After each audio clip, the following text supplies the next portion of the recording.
Diana, mes petites moules manavas dans cette nouvelle vidéo qui va être mon panier littéraire comme chaque début de mois. Comme d'habitude, il y a 5 romans et 5 graphiques. Cette fois-ci, je les ai tous en papier parce que je crois que le mois dernier, il y en avait un en numérique et l'annon. L'annon, enfin, en ce moment, j'ai de nouveau Nextory, donc j'écoute en fait les livres plus que je lis, mais on va voir ce que ça donne. Bref, je vais commencer par les romans, dont un, j'ai dû le remettre parce que je l'ai pas lu et je peux le lire que, franchement, l'automne, c'est la période pour le lire, donc autant le remettre. J'espère le lire ce mois-ci. Le premier, il s'agit de Aka de Carrie Ferré. Je l'avais pris en comment dire, prix découverte, voilà. Donc ça fait super longtemps que je l'ai pris. Si je me souviens bien, je l'ai acheté à la librairie Climat Librairie au tout début de mon arrivée en Haute-Savoie. Donc voilà, je me suis mis celui-ci. D'origine maori, Jack Fitzgerald est entré dans la police après que sa fille et sa femme ont mystérieusement disparu sur une île de Nouvelle-Zélande.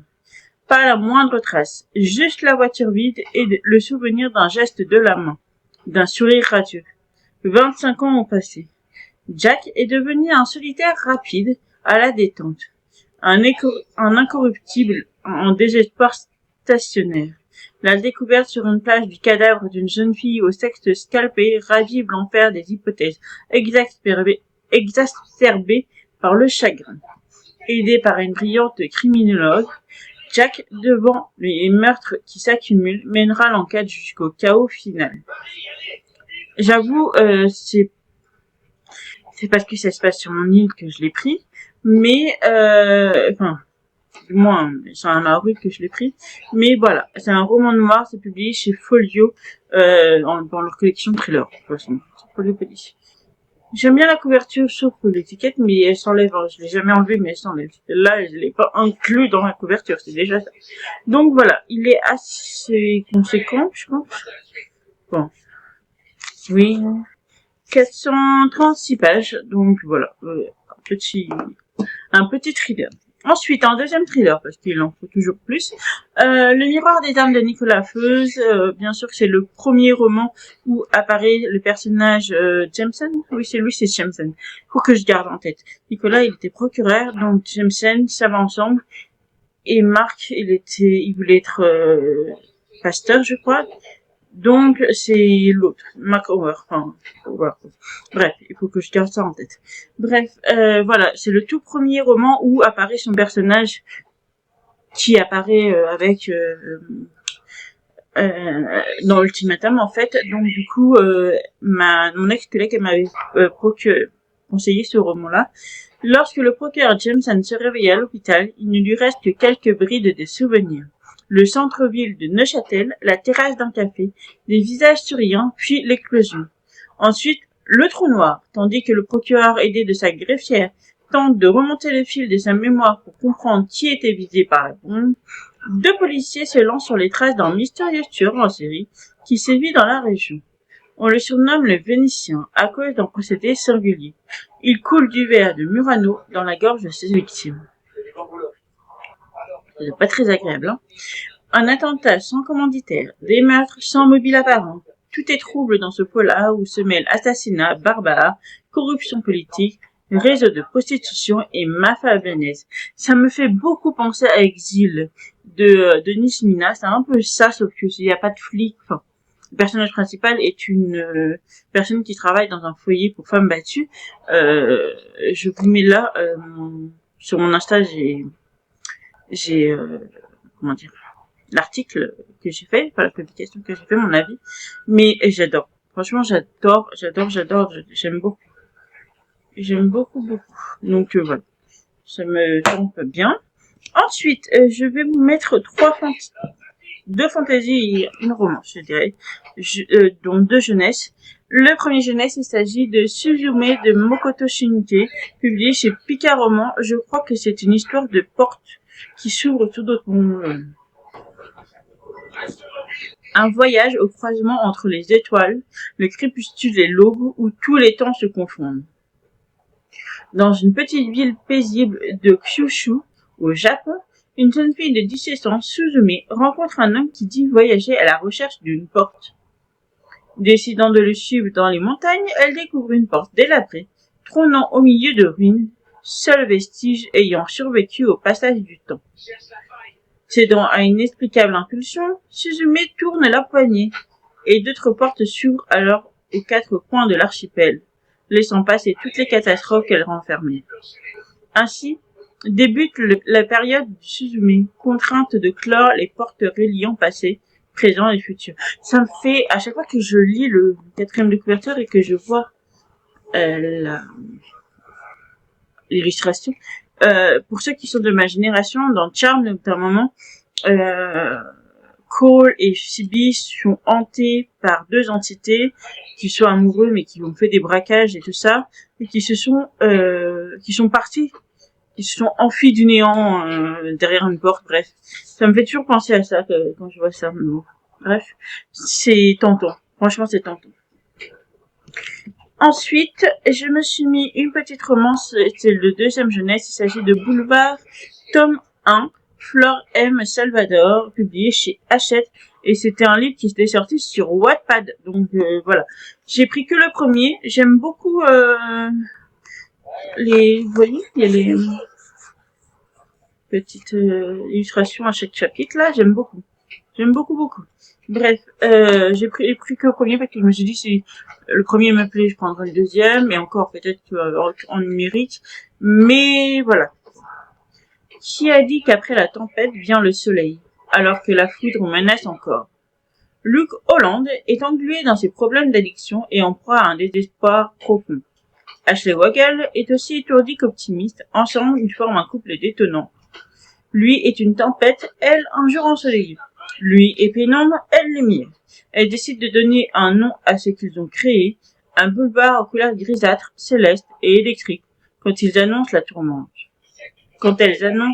pardon. Elle est faite pour lui, il est fait pour elle. Voilà, c'est un coup de cœur Booknode. Donc voilà. J'avoue, je suis pas trop sur Booknode. Il va falloir que j'ai un compte un Booknode, mais j'y vais rarement. Je suis plutôt sur Livre Addict, donc voilà. Non, il va falloir que je remédie à beaucoup de choses comme ça. Bref, ça a l'air petit. C'est pas très grand, hein. 375 pages, c'est pas énorme, mais voilà, c'est une jolie petite romance jeunesse. On va voir ce que ça donne. Et je me suis remis Dracula de Bram Stoker. Il faut vraiment que je lise. Je pense que je vais commencer par ce livre-là. En novembre, j'ai aussi un autre livre, mais ça c'est parce que je l'ai en numérique et tout simplement parce que j'avais hésité avec celui-là et celui de Sophie Chemin, spécial automne. J'ai donc pris celui de Franck Tillier sur Next Story, donc je ferai une page par jour, enfin une lettre par jour, comme bref, un chapitre par jour, pardon, excusez-moi. Mais je me dis que je pourrais faire aussi un chapitre par jour pour Dracula. On verra. Peut-être que je l'emmènerai avec cette façon de lire, on verra bien, sachant que j'ai aussi une vidéo spéciale challenge pour moi qui va s'intituler qui sera concentrée sur le livre le château dans le miroir, le château solitaire dans le miroir. Donc voilà, j'avais lu les mangas, maintenant j'ai le livre. Mon chéri me l'avait imposé déjà il y a un moment et je l'ai laissé tomber. Donc il va falloir remédier. Donc je me suis dit une semaine consacrée à ça et ça sera ma vidéo challenge. Bref. Ensuite, je vais faire les graphiques. Il y en a 5 tout simplement. Pour les premiers, ce sont des mangas. Le premier, c'est le deuxième tome de Jusqu'à ce que nos os pourrissent de Yae Utsumi. On va publier chez Pika Édition. Et on va suivre en fait 5 enfants qui ont commis un meurtre quand ils étaient plus jeunes pour sauver l'un d'eux. Et qui gardent ce secret depuis X temps. Sauf que ce secret a été révélé, enfin a été retrouvé, et surtout le squelette en question qui fait que le secret est ce qu'il est, eh ben il leur a été dérobé, donc et il subit du chantage et tout tralala, donc voilà. Encore un thriller. Et voilà, je me suis mis, pourquoi pas, le premier tome de Le Château solitaire dans le miroir. C'est une relecture pour celui-ci, pour les deux mangas par contre, parce que voilà, mais je vous le mettrai dans la vidéo en question dont je vous ai parlé, tout simplement. Et ensuite, les 3 BD en question que je me suis mise. La première, il s'agit de Montagne Russe de Xenola Morizu et Camille Benyamina, publié chez Grand Angle. On va suivre une jeune femme qui a du mal à avoir un enfant, si je ne me trompe pas. Une histoire d'amour et d'amitié, de celles qui nous prennent par surprise, nous oxygènent et nous métamorphosent. Aimer et j'en rêve d'avoir un enfant.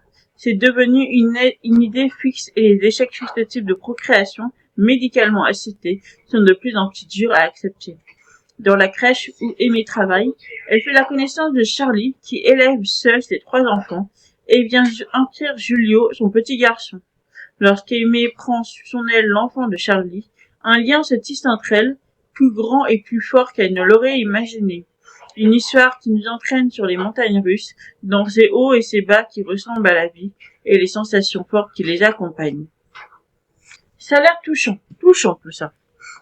Bien sûr, j'ai lu le 1, le 2, le 3, j'en mets une chaque mois, et c'est le 4e tome de Le Jour où, et cette fois-ci c'est le jour où il a suivi sa valise de Becca et Marco, publié chez Bambou Édition et colorié par Maëla. Voilà. Celui-ci, je m'en souviens bien, mais j'ai envie de le relire.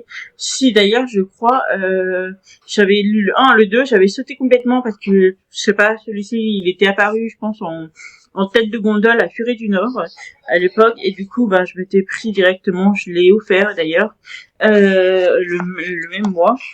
Et on va suivre, en fait, un jeune homme qui est un peu perdu, qui sait plus pas vraiment ce qu'il veut faire dans la vie. La seule chose, c'est qu'il est avec une femme qui est passionnée de, soi-disant, groupe de bienveillance et tout le machin. Et quand elle lui a proposé de venir avec elle pendant sa retraite, il a dit oui, sans réfléchir. Mais c'est pas vraiment son truc, en tout cas. En tout cas, quand ils arrivent à Bali, comment dire, le groupe perd une de ses valises et ça va lui donner l'occasion de dire je reste, allez-y, moi je vais m'occuper de ça et tout ça. Donc il va vivre quelques jours seul, tranquille, jusqu'au jour où la valise revient et que un monsieur lui dit il va falloir partir, je viens pour vous ramener là où vous devez aller. Tout le long de ce voyage, il va découvrir des personnes et tout ça, il va comprendre aussi beaucoup de choses sur lui-même et tout ça, et quand il retrouve sa chérie, et il se rend compte qu'ils sont pas du tout, mais alors pas du tout sur la même longueur d'onde et que il a qu'une envie, c'est de faire demi-tour, ciao, bye bye, oublie-moi. Mais bref, j'avais adoré, mais bon, je préfère le relire. Et voici Revoir Paris de Schwitten et Peter, c'est des éditions intégrales. Celui de mon père, je crois qu'il est toujours là. Celui que tu devais offrir à mon père, ouais, il est toujours là. Je l'avais lu il y a très très longtemps. Je devais être, il y a très très longtemps. J'étais déjà adulte, hein. C'est pas comme si, voilà. Mais je l'avais pris à la bibliothèque. Je l'avais lu. J'avais adoré. Mais je suis incapable de vous dire pourquoi je l'avais adoré. C'est parce que j'ai rien compris en fait à ce que j'ai lu. J'ai adoré l'ambiance, les vibes et tout ça, mais j'ai rien compris. J'ai pas compris le but, j'ai rien compris à l'histoire. Donc pourquoi pas me le remettre et essayer de comprendre les choses. Ça fait un bout de temps déjà que je dis que je vais le remettre parce que je suis sûre que je l'ai mis dans plusieurs palles. Mais voilà. Voilà la dernière que je me mets en graphique. J'espère que cette vidéo vous a plu. Si vous avez déjà lu certains, n'hésitez pas à me le dire en commentaire. Je serai très heureuse de parloter avec vous. Je vous laisse là pour cette vidéo. Si ça vous a plu, n'hésitez pas à mettre un petit pouce en l'air et à vous abonner à la chaîne, ça fait toujours plaisir. D'ici là, je vous souhaite une bonne journée ou soirée selon l'heure à laquelle vous la regarderez. Et surtout, un bel au revoir dans cette bulle. Nana!